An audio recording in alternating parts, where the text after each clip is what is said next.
and 2 years. Huh? Oh, hey, what's going on? Rocky, no barking. Come here, buddy. Yeah, it's good to see you.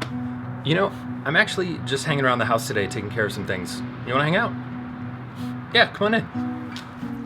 Oh, I'm actually gonna grab some water. Can I get you anything? All right. But yeah, this thing, it's pretty cool, huh?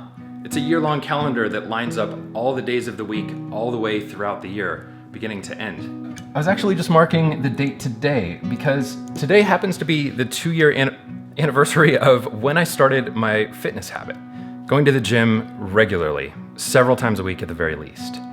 And I've never really been able to do that in my life prior to this point. And to be completely fair, I have worked out for stints before.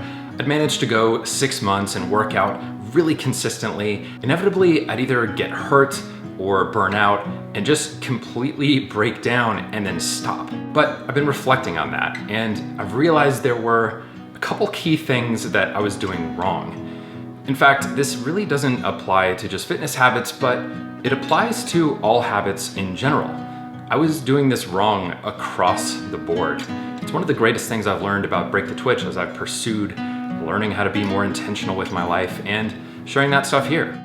I'm still far from perfect, but I've been working hard and learning a lot, and it seems to be going pretty well. Of course, I'd be happy to share more about it. I just didn't want to talk your ear off because I'm not sure if this is what you were expecting when you came over, but that's all right, let's get into it. So I imagine your first question is probably, great, what is different this time? Why were you able to work out consistently for 2 years instead of your previous record of like 6 months? Well, the first thing I realized was that most habits, especially when it comes to health, like working out or eating better, things like that, they don't have a goal. They don't have a stopping point. Obviously, progress is always nice to see and track when it comes to either weight or strength or body composition, things like that. But the thing is, I used to view those goals as though there was a stopping point. When I hit my goal weight, that was always the goal. And when I would get there, eventually the working out and other things would fade. Because in a sense, I had attained my goal. I had gotten there. And that was the first major key. As I mentioned earlier, most of the habits and the things that we pursue don't actually have an end goal. Like a mindfulness practice, for example, if you're meditating for 5 or 10 minutes a day, if you stop after 30 days, sure, you'll see some general benefit that you may have advanced your mindfulness overall in your life. But at the same time, the point of a mindfulness practice is to continually practice it. It's the practice of sitting down and breathing, or sitting down and praying, or whatever your preference is for that time. It's the continuous practice and the mindset that you're not working out for tomorrow. You're not working out for a week from now, or you're not making some healthier food choices, or whatever it is, for just a couple days from now to hit some goal, to hit some thing that you want to change about yourself. Starting with loving yourself who you are right now, stepping into that, and then practicing these things as though you're still going to be practicing them 10 years from now, 20 years from now. The key is sustainability. And it's funny how often, for me personally, I come back to the idea of balance. Preventing injury when I'm working out, doing enough, but also pushing myself a little bit each time so that I continue to progress, to see what I and my body is capable of. So realistically, that was the first thing that I changed. And that's a super mental change. That's one that just needs to be reinforced over and over and over. It's that identity of being a healthy, active person and making time for it and doing that kind of thing to take care of yourself so you can best show up in this world for yourself and for other people around you. And that's the thing. That is really, really hard when you already don't have enough time, when you're already overwhelmed and feeling like your whole life is tied up into a little knot.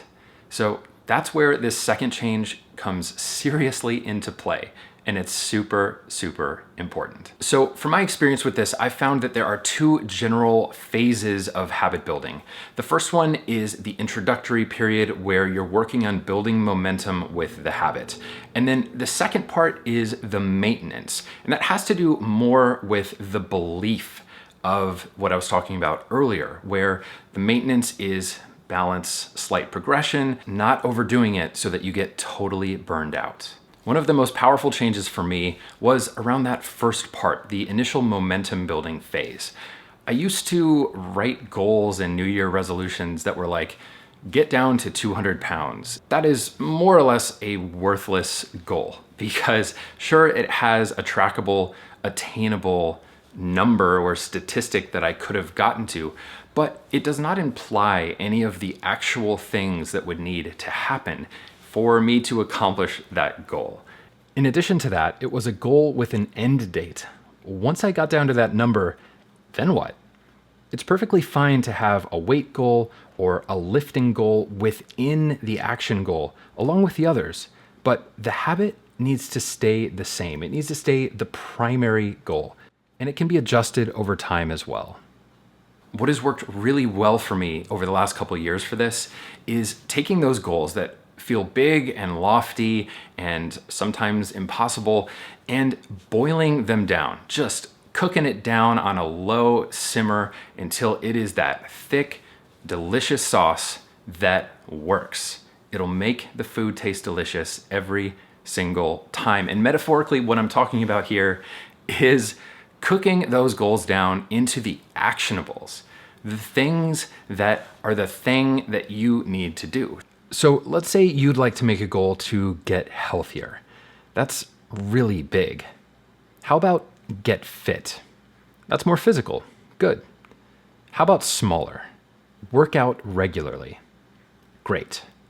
How about even smaller than that? Work out at the gym. How about this? Just go to the gym. Nailed it.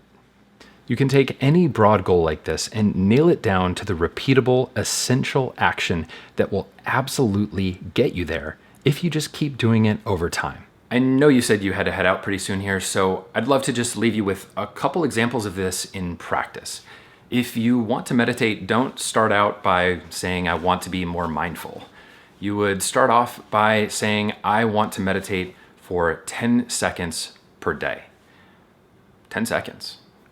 It's pretty small, right? Feels pretty easy. We could do it right now. Okay, ready?